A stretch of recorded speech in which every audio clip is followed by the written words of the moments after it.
பேரு பொண்டாட்டிய காதலிங்கடான்னா அடுத்தவன் பொண்டாட்டியை தான் விரட்டுறாங்க. கேட்டா அதுவும் பொண்டாட்டி தானேங்கிறியா? அது ஊர் பையன் பொண்டாட்டில தப்பு இல்லையா? அப்போ நான் கேட்கிறேன் தம்பி, என்னங்க நீங்க ஒரு சீட்டேடு வேணும் வச்சிருக்கீங்க. என்னது சீட்டேடு வேணும் வச்சிருக்கீங்க? சீட்டி வேணும். சரி. ஒரு அவசரத்துக்கு ஒரு பைக் வச்சிருக்கீங்கல்ல, ஒரு பைக் அவசரத்துக்கு ஒரு பைக் வச்சிருக்கீங்கல்ல. சரி. என்னமே நீங்க வேணும் வச்சிருந்தாலும் அவசரத்துக்கு பைக் ஒன்று வச்சிருக்கீங்கல்ல, அத மாதிரி ஒரு சின்ன இப்படித்தான் நீ நினைக்கிற ஒரு விஷயம். இவர் இந்த பெட்டிக்காரர் என்ன சொல்றாருன்னா, எப்பா நீ பெரிய டாடா சும்மா காரே வச்சிருந்தாலும் சந்து வந்துக்குள்ள போறதுக்கு ஒரு பைக் வேணும்லன்றாப்புல. ஆமா. நீ சுகினல சுருக்கம் என்ன சொல்ல வர, வப்பாட்டி வச்சுக்கிறதுல என்ன தப்புன்னு சொல்ல வர. இதையேத்த நானும் என் பொண்டாட்டி கிட்ட கேட்டேன். சரி. என்ன கேட்டேன் தெரியுமா? என்ன இன்னைக்கு ஆடி 18ல நல்ல ஆடி 18 என் பொண்டாட்டி சாமி போட்டாவெல்லாம் தொடச்சு கிடச்சு முருகன் படத்துக்கு மட்டும் ரொம்ப கதம சுத்திக்கு இருந்தா. பரவாயில்லையே. நீங்களாவது இப்படி கேக்குறீங்க. நான் என் பொண்டாட்டிட்ட மறைமுகமா கேட்டேன். என் பொண்டாட்டிக்கு முருகன் சாமினா ரொம்ப பிடிக்கும். பரவாயில்லையே. முருகா முருகா முருகான்னு கும்பிட்டு வருவா. வருஷம் பழனிக்கு கூட பாதயாத்திரம் வருவா. நான் வாய் கோலப்படுத்தி என்ன கேட்டேன், ஏண்டி முருகனை எந்த அளவுக்கு பிடிக்கும்னு. என்னங்க நீங்க எந்த அளவுக்கு எனக்கு உயிரோ நான் கும்பிடுற முருகனை எனக்கு அந்த அளவுக்கு உயிருண்டா. இப்பத்தே உங்களை போல நான் வார்த்தையை கிளப்புறேன். சரி. முருகனை கும்பிட்டா மட்டும் போதாதுமா, முருகனுக்கு எத்தனை பொண்டாட்டின்னு தெரியுமாண்டு. உலகத்துக்கு தெரியும் 2 பொண்டாட்டி தானேண்டா. சரி சரி 2 பொண்டாட்டி தான். யாரு? வள்ளியும் தெய்வானையும். சரி இப்ப நான் என்ன உன்ட்ட கேட்கறது தெரியுமா? என்னங்க கேளுங்க.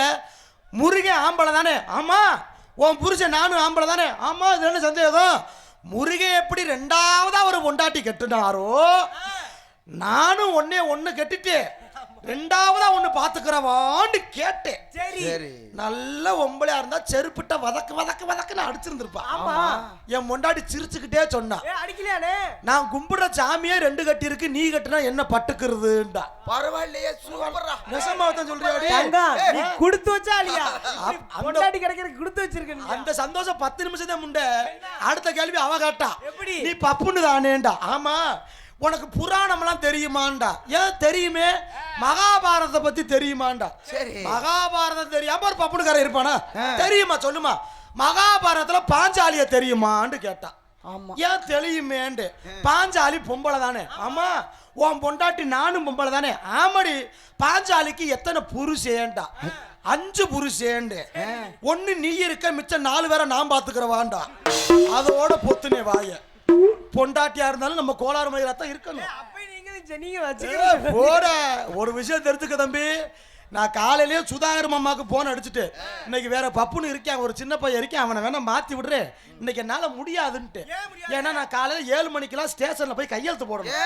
என் மேல ஒரு கேஸ் இருக்கு தெரியாதா? என்ன கேஸ்? அப்படி உங்களுக்கு தான் எந்த கெட்ட பழக்கமே இல்ல. ஆமா. கெட்ட பழக்கம் இருக்கும் எப்படினே தவறு செய்வீங்க. ரொம்ப ஒரு பிரச்சனைல மாட்டிக்கிட்டு நல்ல மனுஷன் 4 பேருக்கு உதவிதியா உங்களை பத்தி கேட்பீங்க. இன்னைக்கு எப்படி சதுரங்க நாயகி ஆத்தாக்கு நாடகம் வைக்கிறாங்க. இதே போல எங்க ஊர்ல முத்தாலம்மாடா. சரி. எங்க ஊர்ல முத்தாலம்மா கோயில் இருக்கு. ஆடி மாசம் கூழு ஊத்திட்டு, இதுல வேற ஊர்ல திருவிழா வேற ஓடிக்கு இருக்குன்னு ஊரே முளைப்பாரி வளர்க்குது முத்தாலம்மனுக்கு. முளைப்பாரி ஊரே முளைப்பாரி வளர்க்குதுன்னு நான் அம்மிக்கிட்டு இருக்காம நானும் 4 மண் சட்டியில நானும் முளைப்பாரி வளர்த்தேன். சரி. என் கொடுமை என்ன தெரியுமா? ஊர்ல இருக்கிற பொம்பளை ஆளுக்கெல்லாம் கெண்ட காலுக்கு தான் முளைப்பாரி வளர்ந்துருச்சு. சரி. ஏன் கைராசிக்கு இடுப்புக்கு முளைப்பாரி வளர்ந்துருச்சு. சாமி துடியான சாமி கொக்கா மக்கா இடுப்புக்கு முளைப்பாரி வளர்ந்துருச்சுன்னு அமுக்கிட்டு இருக்காம செல்லுல பேஸ்புக் ஆன் பண்ணி லைவ் போட்டு விட்டு, நான் வளர்த்த முளைப்பாரிய பாருங்க ஃப்ரெண்ட்ஸ், எந்த திண்டி வளர்ந்துருக்கு பாருங்க, லைக் பண்ணுங்க, ஷேர் பண்ணுங்க. நான் போட்ட வீடியோவை ஒரு போலீஸுக்காரர் பார்த்திருந்திருக்காரு. சரி. முளைப்பாரி ஆடா வளர்க்குற முளைப்பாரி, வாடா ஒன்னு அரசு பண்றோம்னு நேரம் வீட்டுக்கு கொண்டாப்புல. என்ன சொல்றீங்க? நீ வளர்த்தது முளைப்பாரி தானே? நான் வளர்த்தது முளைப்பாரி தான். ஆனா போட்ட விதை எல்லாமே கஞ்சா செடியா. அண்ணே விதை எங்க வாங்குனீங்க? மதனுக்கிட்ட வாங்கிட்டேன். நான் என்ன பண்ணி தொலைய, அவனை கேட்டா பொண்ணு மணியை கை நீட்டுறியான். இதுல எவ்வளவு பிரச்சனைக்கு தெரியுமா தம்பி? ஐயா நான் ஒன்னே சொல்றேன், முந்தி உள்ள காலத்துல யாராவது முடியாம கிடந்தா கொஞ்சம் காசு பணம் இருக்கிறவங்க கொடுத்து உதவுவாங்க. ஆமா. என்னடி உன் வீட்டுல சோறு, ஏங்க அக்கா என் வீட்டுல சாப்பாடுக்கே வழி இல்லக்கா, அரிசி காலியா போச்சுக்கா, வாடி 4 படி அரிசி தரேன், இந்தா உன் பாட்டுக்கு ஆக்கி தின்னு, இல்லாதவங்க இருக்கிறவங்களுக்கு கொடுத்து உதவுனாங்க. ஆமா. ஆனா இது 2026, இங்க நிறைய பேர் இருக்கீங்க. ஒன்னு சொல்றேன், இப்ப உள்ள காலத்துல யாருக்கு எதையும் கொடுத்து உதவாதீங்க. நம்ம யாரு நல்லா இருக்கணும்னு கொடுத்து உதவுறோமோ அவன் தான் நமக்கு எதிரியாவே முன்ன வந்து நிக்கிறான். அண்ணே நம்ம உதவி செஞ்சா நம்ம புள்ள குட்டி வருங்காலம்ல தம்பி, சந்ததியில நல்லா இருக்கும். அந்த காலமுடா. இப்ப நல்லது பண்ணு அவன் தானே நம்ம அறுவாடத்தை வெட்டவே வர்றாங்க. இதுல கூத்துறது தெரியுமா? இது என் வாழ்க்கையில நடந்துச்சு. என்ன நடந்துச்சு? இந்த கூத்த கேளுங்க. என் மச்சனின் பேரு கார்த்தி. ஒரு 2 வாரத்துக்கு முன்னாடி எனக்கு போன் அடிச்சான். மச்சான் எங்க இருக்கான்யா? என்னடா வீட்டுல தான்டா, அப்புறம் நாடத்துக்கு போயிட்டு உறங்க போறேன். இல்ல மச்சான் எனக்கு ஒரு உதவி பண்ணணும். என்னடா உதவி சொல்றா? எனக்கு கொஞ்சம் வீட்டுல கஷ்டமா இருக்கு மச்சான். என்ன விஷயத்த சொல்றா? மச்சான் நீ டெய்லி நாடத்துக்கு போற, ஒரு 30,000 ரூபாய் கொடுவேன்டா. எதுக்குன்றேன். இல்ல மச்சான் உன் தங்கச்சி வைரா, நான் ஒரு தொழில் தொடங்கலான்னு இருக்கேன் மச்சான், நீ காசு கொடுத்தா அதை வச்சு முன்னேறிடுவேன்யா. என்னடா உனக்கு தொழில் தெரியும்னு கேட்டேன். வண்டி கிண்டி ஓட்டிய மச்சான், டிரைவிங்லாம் தெரியும். நீ காசு கொடுத்தனா ஒரு வண்டி கிண்டி எடுத்து போட்டு ஏதோ ஓட்டி என் குடும்பத்தை காப்பாத்திக்கிற வேண்டியா. நான் சும்மா இருக்காம என்ன சொன்னேன், சரி மச்சான் நான் உனக்கு 50,000 கூட போட்டு விடுறேன், என்னட்டு ஒருத்தன் நல்லா இருந்தா சரித்தேன், ஆனா எனக்கு ஒரு ஆசைண்டு. என்ன ஆசை? இதத்தான் அவனு கேட்ட. என்ன மச்சான் ஆசை? நீ வண்டி வாங்குறேன்ல. ஆமா, நீ வாங்குற வண்டியில சவாரி நான் தான் பண்ணுவேன் மச்சான், என்னைய ஏத்துறதா இருந்தா சொல்லு காசு போடுறேன்னு.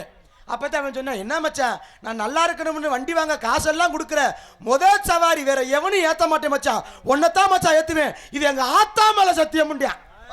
ஆத்தா மேலாம் சத்தியம் பண்றாருன்னு சொல்லி போட்டு அவனுக்கு ஒரு 50,000 போட்டு விட்டு, சரி அவனும் பிள்ளை வண்டியெல்லாம் வாங்கிட்டு எனக்கு போன் அடிச்சான்.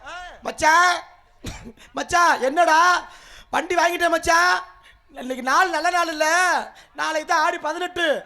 ஆடி 18 இருக்கு அன்னைக்கு வண்டியில முத ஏறு மச்சான், நல்லா சவாரி வரும் முடியும். சரிடா மச்சான்ட்டு நானும் போனை கட் பண்ணிட்டு விடிய காலம் போன் அடிச்சிட்டான்.